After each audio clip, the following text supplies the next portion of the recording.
प्रिय दर्शकों, एक ऐसा फार्मूला है जो हर समस्या का समाधान देता है। दर्शकों, समस्या में ही समाधान है। यह एक ऐसा मंत्र जिसे हम सब ने कहा है या कहते सुना है। लेकिन क्या यह सच है? बहुत से लोग समस्याओं के सामने खड़े होकर बस इंतजार करते रहते हैं, आशा करते हैं कि समस्याएं अपने आप हल हो जाएगी।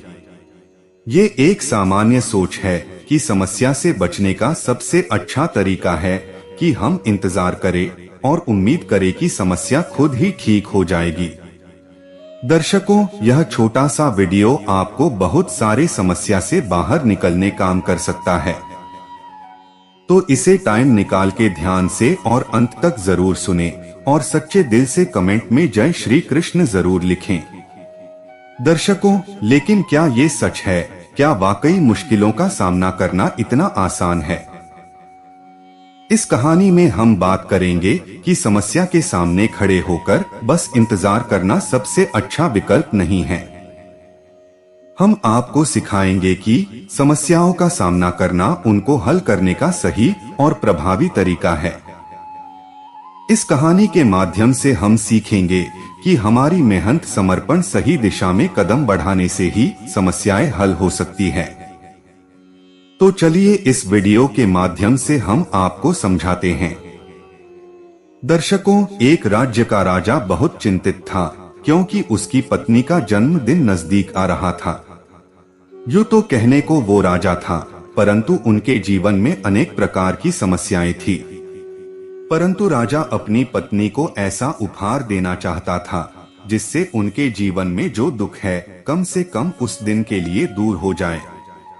वह अपनी पत्नी को खुश करना चाहता था, किंतु आपने यह देखा होगा, यह कार्य बहुत मुश्किल है, क्योंकि हम आज तक किसी को खुश नहीं कर पाते। हम चाहे लाख कोशिशें ही क्यों ना कर ले, लेकिन हम किसी को खुश नहीं कर पाते, क्योंकि यह खुशी हमारे पास नहीं है, ना ही सामने वाले के पास है। जो हमारे पास है ही नहीं, वो हम किसी और को कैसे दे सकते हैं? दर्शकों, अर्थात अगर आपको किसी दूसरे को खुशी देनी है तो सबसे पहले आपको खुश होना होगा, आपको खुश महसूस करना होगा। अर्थात वो खुशी आपके पास होनी चाहिए, तभी तो आप किसी को खुश रख सकते हैं। एक दिन राजा ने सभी दरबारिया को अपने दरबार में उपस्थित होने का आदेश दिया और साथ सभी मंत्री गण भी उपस्थित थे। तभी राजा ने सभी से सुझाव मांगा कि आखिर वह किस प्रकार अपनी पत्नी को जन्मदिन में खुश कर सकता है। आखिर वह उन्हें कैसा उपहार दे जिसके कारण राजा की पत्नी खुश हो सके। दर्शकों, वहां पर उपस्थित सभी लोग अपनी मन की बात राजा से बताते हैं, परंतु राजा को वहां पर उपस्थित किसी व्यक्ति का सुझाव पसंद ही नहीं आया। एक दिन शाम के वक्त राजा अपने रथ से कहीं जा रहा था। तभी रास्ते में उसने बहुत ही सुंदर मूर्ति देखी। वह मूर्ति बहुत ही सुंदर और आकर्षक थी। उसे देखकर ऐसा प्रतीत होता था मानो उस मूर्ति में जान हो। उस मूर्ति को देखकर राजा बहुत प्रसन्न हुआ और वह तुरंत ही मूर्तिकार के पास पहुंचा और राजा उस मूर्तिकार से कहता है, तुम तो बहुत बड़े कलाकार हो, तुम्हारी मूर्तियों में जान नजर आती है। ऐसा प्रतीत होता है कि तुम्हारी मूर्तियां जीवित है। तुम्हारी मूर्तियों को देखकर मन बहुत प्रसन्न है। हम चाहते हैं कि तुम्हारी सारी मूर्तियां हमारे राज दरबार में शामिल हो। यह सुनकर वह मूर्तिकार बहुत प्रसन्न हुआ, जैसे उसे कोई खजाना मिल गया हो। लेकिन तभी राजा ने उस मूर्तिकार से एक और बात कही, देखो, मैं चाहता हूँ कि तुम मेरे राज दरबार में शामिल हो जाओ, किंतु उससे पहले तुम्हें हमारे लिए हमारी रानी की ऐसी मूर्ति बनानी होगी जिसे देखकर वह खुश हो जाए और दुख दर्द भूल जाए। और यदि तुम ऐसा ना कर सके तो मैं तुम्हारा सिर धड़ से अलग कर दूंगा। राजा के मुख से यह सुनकर मूर्तिकार घबरा गया, उसके पसीने छूट गए। राजा को मना भी कैसे करे, इसलिए उसने न चाहते हुए राजा को स्वीकृति दे दी। राजा उस मूर्तिकार की बात सुनकर बहुत प्रसन्न हुआ, वापस महल लौट गया। लेकिन उधर दूसरी तरफ मूर्तिकार अब तक बहुत प्रसन्न था। जो अपने मन से मूर्तियां बनाया करता था, जो हमेशा खुश रहा करता था, वह दुखी हो गया था। वह डर के कारण रानी की मूर्तियां बनाना शुरू करता, परंतु जो भी मूर्तियां बनाता था उसको देखकर ऐसा प्रतीत होता था मानो वह मूर्ति बहुत दुखी है। एक के बाद एक उसने कई सारी मूर्तियां बना दिया, परंतु कोई भी मूर्ति ऐसी नहीं थी जिसे देखकर कोई भी खुश हो सके, जिसे देखकर यह प्रतीत हो कि उस मूर्ति के अंदर जान है। दर्शकों, यह इसलिए हो रहा था क्योंकि मूर्तिकार भीतर से बहुत दुखी था। राजा ने केवल उसे 1 सप्ताह समय दिया था, 4 दिन तो उसने यूं ही व्यर्थ कर दिए। अब उसके पास केवल 3 दिन का समय बचा था। सोच सोच कर उस मूर्तिकार का गला सूखा जा रहा था। डर के कारण उसके हाथ पैर ही काम करना बंद कर दिए थे। उसके हाथ से हथौड़ी और छीनी तक नहीं चल रही थी। अब उसे अपना भविष्य नजर आ रहा था। उसे नजर आ रहा था कि राजा उसे मृत्यु दंड दे रहा है। उसे नजर आ रहा था कि उसके परिवार का क्या होगा, उसके परिवार को कौन संभालेगा। ये सोच सोच कर उस मूर्तिकार का मन बैठा जा रहा था। तभी उसने एक योजना बनाई। वह परिवार को साथ लेकर रात ही में गांव छोड़कर चले जाएगा।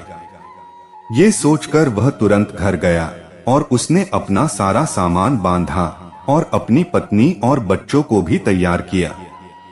वह जैसे ही घर से निकलने वाला था कि तभी उसने देखा कि उसके दरवाजे पर राजा के सिपाही तैनात थे। यह देखकर मूर्तिकार घबरा गया। वह समझ नहीं पा रहा था कि क्या करे। वह यहाँ से भागने की कोशिश करता है तो पकड़ा जाता और राजा उसके साथ साथ परिवार को भी मृत्युदंड दे देंगे। वह कुछ समझ नहीं पा रहा था। तभी वह जमीन पर बैठ गया और रोने लगा और अपनी पत्नी से कहता है, अब से तुम्हें बच्चों का ख्याल रखना होगा। मेरा और तुम्हारा साथ यही तक था, क्योंकि राजा ने जिस प्रकार की मूर्ति बनाने का आदेश दिया है, मैं उस प्रकार की मूर्ति नहीं बना पा रहा, जिस कारण राजा ने मुझे मृत्यु दंड दे देंगे, मेरा सिर धड़ से अलग कर देंगे। दर्शकों, उसके बाद तो तुम्हें ही बच्चों का ख्याल रखना होगा। इतना कहकर वह जोर जोर से फुट फुट कर रोने लगा। देखते ही देखते रात बीत गई और अगले दिन सुबह सुबह उस मूर्तिकार के दरवाजे पर एक साधु भिक्षा मांगने आया।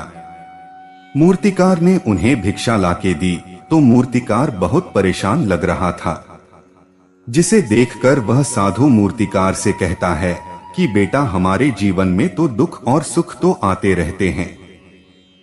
हमारे जीवन में दुख और समस्याएं तो होती ही है, किंतु इन सभी दुख और समस्याओं का समाधान और निवारण भी होता है। परंतु हम केवल दुख और समस्या ही देखते हैं। उन दुख समस्या के छिपे निवारण और समाधान को हम कभी नहीं देखते।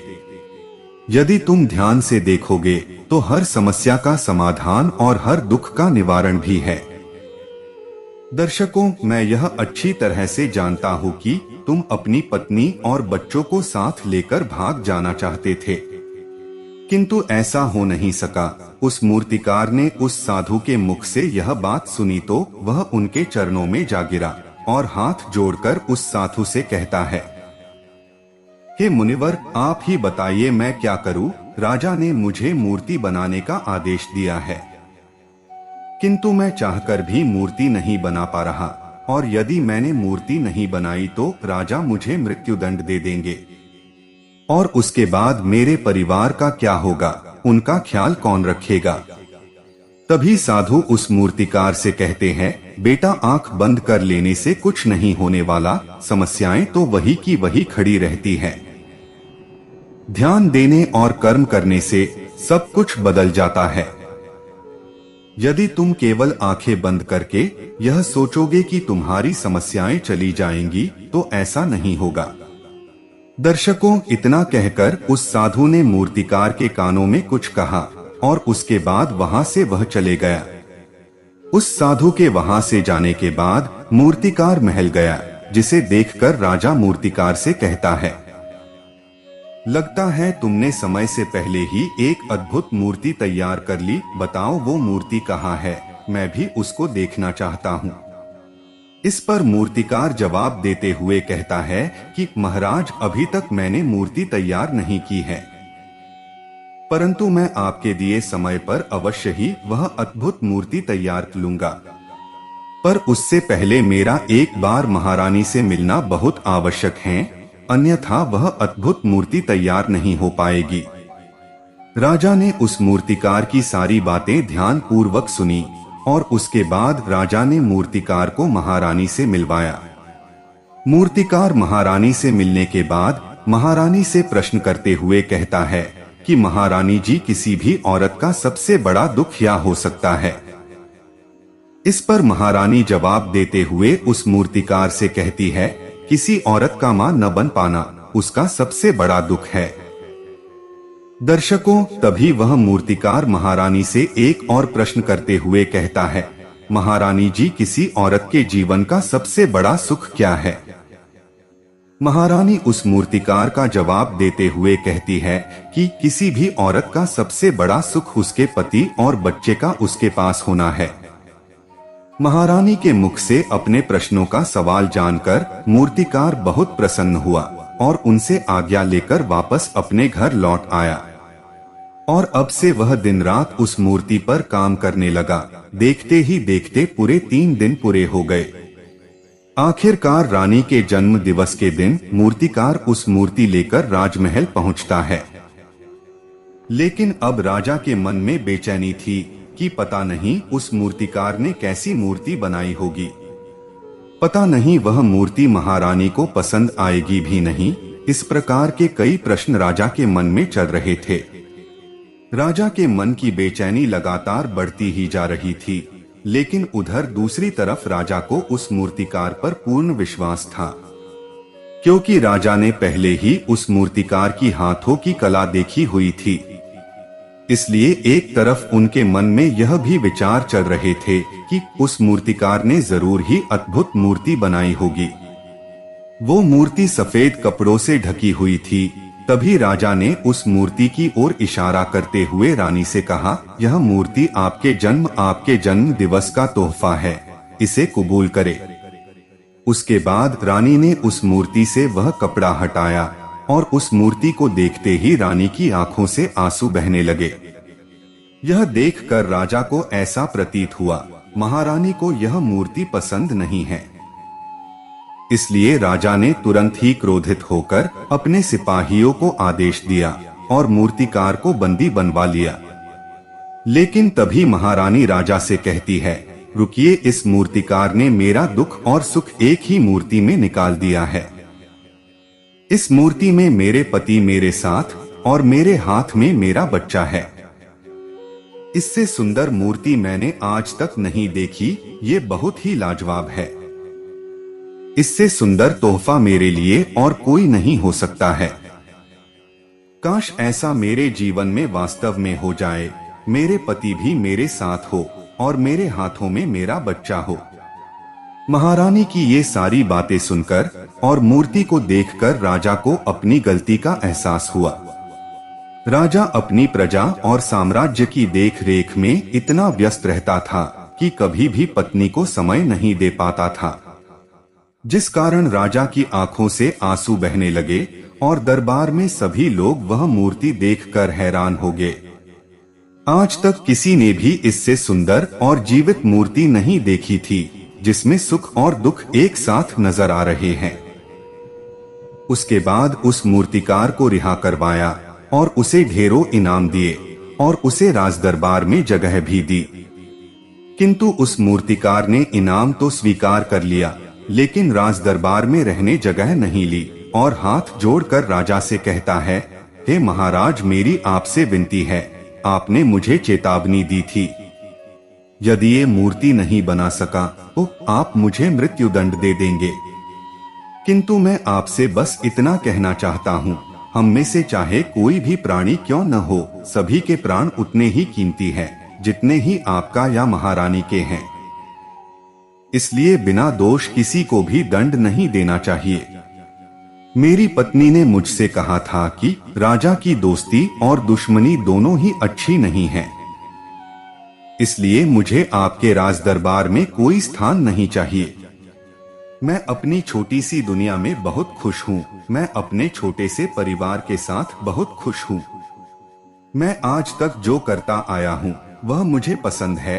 पूरे जीवन काल वही करना चाहता हूँ। मैं जैसा हूँ, जिस हाल में हूँ, मुझे प्रसन्नता है कि मैं आज इतना खुशहाल इंसान हूँ। अब मुझे आज्ञा दीजिए। इतना कहकर वो मूर्तिकार वहां से चला गया। दर्शकों, इसी प्रकार हमारे जीवन में भी बहुत बड़े बड़े संकट और दुख आते हैं, किंतु वास्तव में ये दुख और संकट हमें कुछ सिखाने के लिए आते हैं।